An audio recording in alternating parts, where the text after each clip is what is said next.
Buenos días, profesor. Mi nombre es Miguel Alejandro Mata Gallegos y en esta ocasión haré la presentación, explicación y demostración de la práctica 4 llamada puertos 4, desplazamiento lógico de un bit hacia la izquierda. Empecemos. Lo que haremos en esta práctica, explicando a grandes rasgos, es obtener por el puerto C, que es el puerto de salida, lo que ingresemos por el puerto B, que es la entrada, pero con un deslizamiento. Y a todo esto le sumamos una constante que en este caso es 1. Ojo que aquí es solo una suma de la constante, mas no quiere decir que esto vaya a ser una suma. Ya explicaremos eso más adelante. Nuevamente empezamos con el código, que es parecido a lo de las prácticas anteriores. Nuevamente de las últimas líneas donde escribimos la introducción con el desplazamiento y la suma de la constante. Entonces paso a explicar lo que es el código del micro C.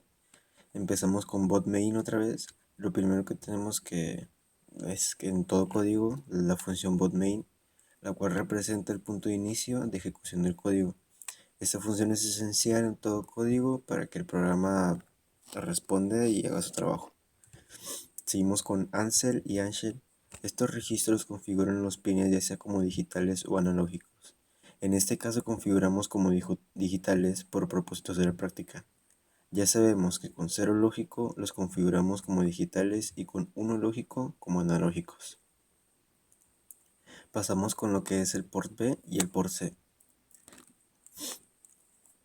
Empezamos con su función, que es decir, como ya lo he dicho en otras prácticas, solo lee el estado lógico en el que se encuentran los pines del puerto correspondiente, analizando en este caso los puertos B y C en este estado bajo o 0 lógico. Pasamos con tris B y tris C. Como sabemos, configuro los pines de un puerto como entrada o salida, siendo 0 lógico salida output o 1 lógico como entrada input. Los propósitos de la práctica necesitaremos configurar el puerto B como entrada, puesto que ahí tenemos los mini interruptores que nos permitirán ingresar los valores o estados lógicos, bajo y alto. Para esto configuramos el sistema hexadecimal, el puerto B para que sus pines se encuentren en estado lógico, similar para que el puerto C, en este caso lo configuramos como salida. Nuevamente en el sistema hexadecimal, que si lo pasamos a base binario obtendremos algo parecido de 8 ceros, configurando cada pin como salida. Pasamos con el while, donde aplicamos un ciclo sin fin dentro de los paréntesis. Sabemos que pues esta instrucción, que es una estructura de control repetitiva que no se cancelará a menos que una instrucción que se encuentre dentro de los corchetes de esa instrucción sea falsa. Pasamos con una nueva instrucción, que es el port C igual a port B más 1.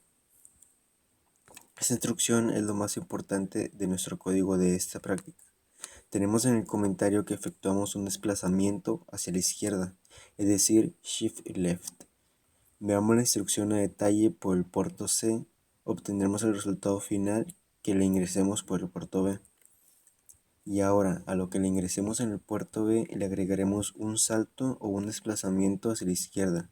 El desplazamiento se lo indicamos con dos signos de menos que configuran cada imagen de la flecha hacia la izquierda. El número de desplazamiento o de saltos se lo indicamos seguido de las flechitas, que en este caso es 1. Todo esto lo encontramos dentro de los paréntesis de dicha instrucción. Fuera de la instrucción encontramos la suma de una constante, que es en este caso 1. Es decir, al resultado obtenido dentro de los paréntesis le agregaremos una constante. Dicho todo esto, pasemos ahora con la simulación virtual en Proteus.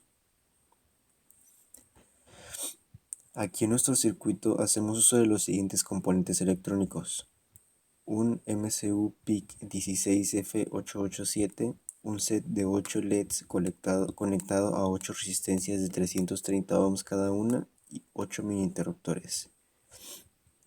Iniciando la simulación en Proteus, podemos observar que sin encender ningún interruptor tenemos primero el LED encendido, y esto puesto que la constante que agregamos en el código siempre tenemos este LED encendido, puesto que como lo dijimos es una constante. Otra forma de entenderlo es que el valor que indicamos es 1 y el primer LED de derecha a izquierda equivale a 1. Es por eso que se enciende dicho LED y no cualquier otro. Terminando de explicar la constante y el por qué el encendido del primer LED, pasemos a accionar algún interruptor para ver el resultado en los LEDs. Al accionar el primer interruptor nuevamente de derecha a izquierda, observamos cómo se enciende el segundo LED. Esto porque al accionar el primer interruptor estaríamos obteniendo una señal en el primer LED, pero al agregar nosotros un desplazamiento hacia la izquierda, se encenderá el izquierdo al que indiquemos, en este caso el segundo. Tomando otro ejemplo, si acciono el cuarto interruptor, se encenderá el quinto. Si acciono el quinto interruptor, se encenderá el sexto LED y así sucesivamente. Pero al llegar nosotros al octavo interruptor no vemos ningún LED encendido. Esto porque se estaría desplazando hacia la izquierda encendiéndose el noveno LED, pero como en este caso no tenemos ningún otro LED conectado, después del octavo simplemente no veremos ninguna señal. Si observamos, el primer LED siempre permaneció encendido.